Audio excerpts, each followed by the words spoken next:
so hyped to play some classic zombies in World at War. Oh, what is this? What does this say? Time machine. Oh god.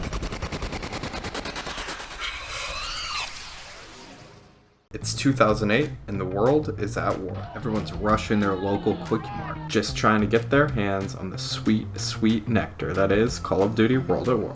People were hyped for this game. It was releasing on the back of COD 4, which changed shooters forever. Switching to your pistol is always faster than reloading. Nice! Your fruit killing skills are remarkable. While a lot of us love the campaign, multiplayer is where COD 4 really shined. Oh, baby, a triple! So when Treyarch hit us with what was essentially a World War II reskin of COD 4, some fans started to sweat, but the rest of us had bad internet connection. And so we blew through the campaign, planted the flag on top of the Reichstag, and were met with a huge surprise.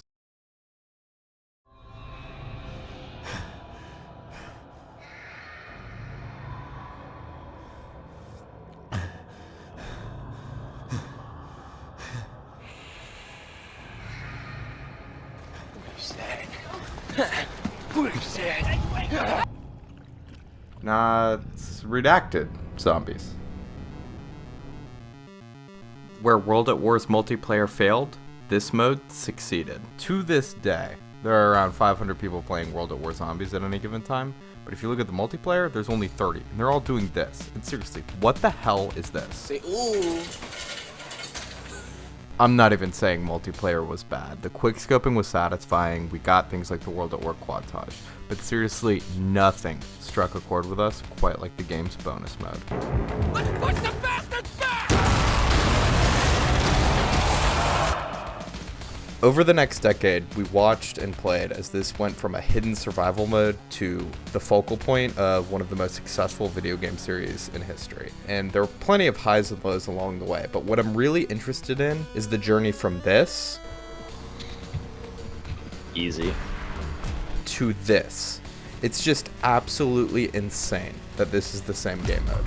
Oh, fuck. So that's what this series is all about. We're going to dive into the history, see what made maps good, what made them bad, and then, here's the important part. We're going to put each map on a tier list so that you can yell at me in the comments. They'll be ranked on a tier system I'll explain later, but for now, let's boot it up.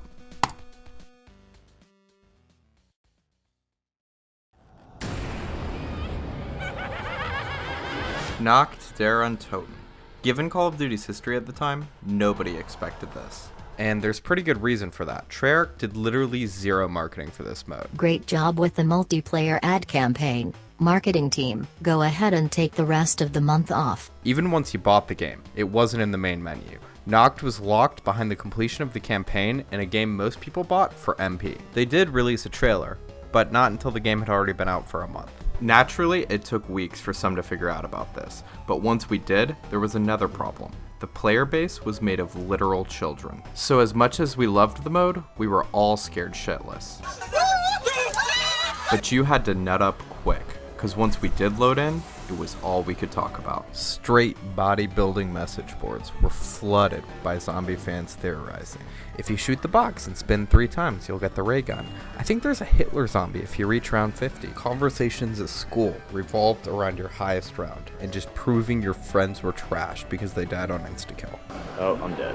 We spent hours finding glitch spots to stay safe from the zombies. And again, there was no marketing. Nacht should have failed, but instead, we all just felt like we were uncovering a secret. Here it goes! Huh? Even that wouldn't have saved zombies if Nacht wasn't a good map. If it was bad, we just wouldn't have zombies today. But Nacht was great. In 2023, it's easy to forget why this was so captivating. Everything we've seen over the past 15 years is built on the concepts, but it all started with this.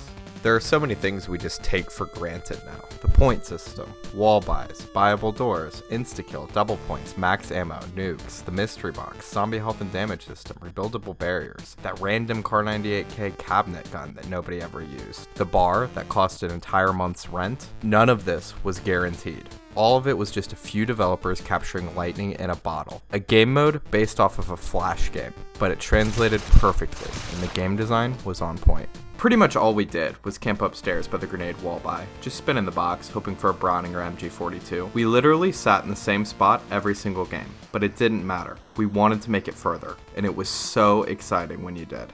But the setting, that's why a lot of us gravitated towards this new game mode. As a whole, World at War was already a pretty dark game. You should have shot them, Jim. It's only cruel to prolong an animal's suffering. But Zombies took it to a whole other level. And the environmental storytelling was top notch. Who tried to write help here? What do they mean, ascend from darkness? Was I in a damn plane crash? Who's broadcasting to this radio in the middle of a zombie invasion? Are the zombies just here, or are they everywhere? It left you curious, asking questions. There was Reddit threads, YouTube comment feeds, and lunch table discussions about all of this shit daily. But unfortunately, in terms of replayability, Noct aged like Kevin Spacey's career. And I have the power, so I'm right. I know what you want. Don't lie, you aren't running this with a friend today, unless it's for nostalgia reasons. The first round takes about 20 minutes, and the closest thing we have to an Easter egg is just knifing a radio once and having it play songs from the game. It is a great survival map, but if you're looking for anything more than that, it's just not your go-to. That's not even criticism. The map did everything it needed to do and more, but playing it today can be tedious. So let's break down this rating system. Each map will get ratings 1 through 10 in 5 categories: reception, innovation, casual gameplay, replayability, and setting/atmosphere. Noct started it all. It gets a 10 for reception and innovation, 3 for replayability, 6 for casual, and 9 for setting. Overall, that's a 7.6, landing Noct in the B tier. If you're curious where the tier came from, I have the grading scale on the screen. And even though I'm going to stick with my format, I just have to say this. If there was a god, Noct would be an A tier map. There couldn't have been a better map to start this game mode. Anything more complicated would have been too much for our Neanderthal brains. We were all idiots and would be well into the next Call of Duty game. I'm gonna cry, motherfucker! Noct showed us all how fun zombies could be, and Treyarch, they saw it too, so they doubled down. Their next zombie map would actually get some marketing.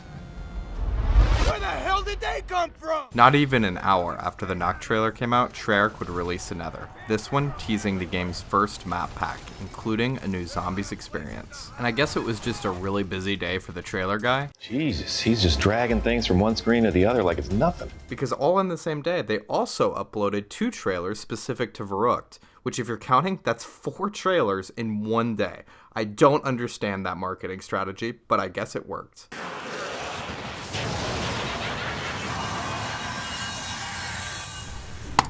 Verrückt would release about 4 months after they laid the trailer editor to rest, and almost immediately, it would run into a pretty big problem. We were still children, but you had to be tough to play Verrückt. I unironically went to middle school in an old Nazi stormtrooper facility. I was in my element, and this was even too scary for me. The map takes place in an old mental hospital, and every single room seems to be filled with the screams of former patients.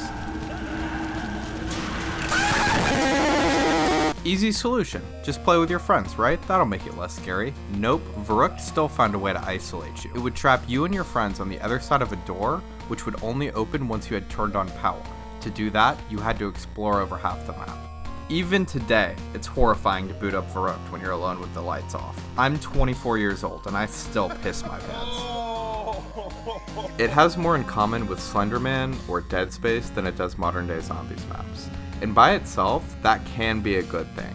At least it's not like Dead of the Night. But at the time, horror games were scary, and so was Verrückt. That kept a lot of people from putting in time here. And that's really unfortunate because Verrückt took zombies to the next level. Of course, it's still a survival map, and we play it the same exact way. We just spin the box hoping for an LMG or ray gun. But they did add a secret little game design feature that no one had ever heard of at the time. Progression. Especially early on, the zombies gameplay loop was compelling enough on its own. You didn't need to add any out-of-game menus or progression trees or any Skyrim bullshit. Just a few vending machines, which are still iconic 15 years later. They added Juggernog, which is absolutely goated, Speed Cola, which helps you reload faster, Double Tap, so you can run out of ammo, and Quick Revive, which would be great for reviving your trash friends if you ever bought it. Turns out you can only survive 12 rounds in World at War. For the first time, points mattered. You had to save up so you could day drink, but you also had to open the map, which costs around 7,500 points compared to just 3 grand in Noct. The atmosphere made you feel hopeless, but once you got set up, you had a fighting chance. Most of us went from barely making it to round 12 to surviving 20 rounds sitting in the corner. Literally everything was improved from Noct. Knifing and ready to play campaign tracks? Nah, press F on a toilet for a custom song from Alina Siegeman. Camping in a corner? Now there's an infinite damage trap to help. And what about the environmental storytelling? There's a dentist chair that screams when you interact with it, a literal morgue, and numbers written in blood in what appears to be a solitary isolation cell. Oh, you're sick of hitting the box eternally. Uh-oh. Stinky poop. The Zombies AI system is still pretty bad by today's standards, but it's much improved. The zombies run 100 miles an hour and can hit you through barriers. And voice lines. Noct made us all speculate about the zombies' backstory, and Treyarch was finally taking steps towards adding one in, even if it was a little weird at first. What? Did you hear that? At this point, Zombies itself was still new and fun, but Treyarch made it clear they were not resting on that. In the early years, every map they made advanced the mode in some way. None of us had any balls in 2009, but if we did, this would be remembered as one of the greatest maps ever. Another bonus, running Varrock today is still fun.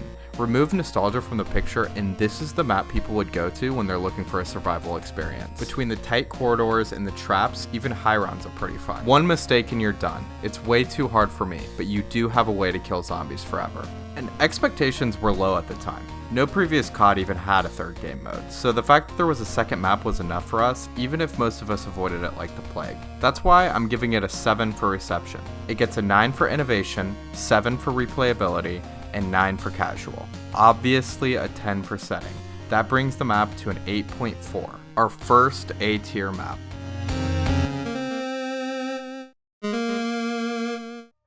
Looking back at the first 2 maps, it's easy to see they built a solid foundation. But this is just the beginning. The maps we look at next time will revolutionize everything.